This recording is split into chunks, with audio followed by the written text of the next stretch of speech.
For the first time, India has overtaken China as the top manufacturing hub for smartphones shipped to the United States, marking a dramatic shift in global supply chains as tech companies navigate escalating trade tensions.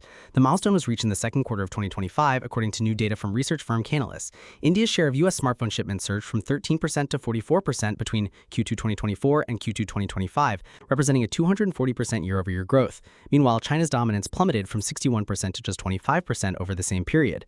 This shift comes as the overall U.S. smartphone market saw minimal growth of just 1%, reaching 27.1 million units.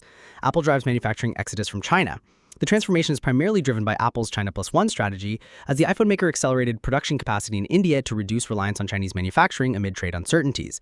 Sanyamtar Razia, principal analyst at Canalys, noted that Apple has scaled up its production capacity in India over the last several years as a part of its China Plus One strategy, and has opted to dedicate most of its export capacity in India to supply the U.S. market so far in 2025.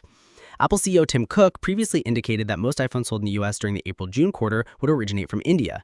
iPhone production in India surged 53% year-over-year in the first half of 2025, reaching 23.9 million units. The company now produces all iPhone models, including high-end Pro variants, in India. Market performance amid supply chain shifts. Despite the manufacturing pivot, Apple's U.S. market performance declined, with iPhone shipments falling 11% year-over-year in Q2 2025 to 13.3 million units.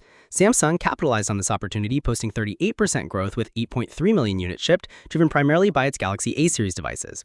Apple maintained its market leadership with 49%, but Samsung narrowed the gap significantly to 31%. The modest market growth reflects broader economic pressures and cautious consumer spending. Runar Bohovo, senior analyst at Canalys, explained that vendors continued to front-load devices and maintain high inventory levels to best cope with the risk of tariffs coming into play later in the year, creating a widening gap between shipments to retailers and actual sales. Vietnam also benefited from the supply chain diversification, increasing its share of U.S. smartphone shipments from 24% to 30%. This geographic rebalancing underscores how trade tensions and tariff threats are reshaping global electronics manufacturing, with India emerging as the primary beneficiary of companies seeking alternatives to Chinese production.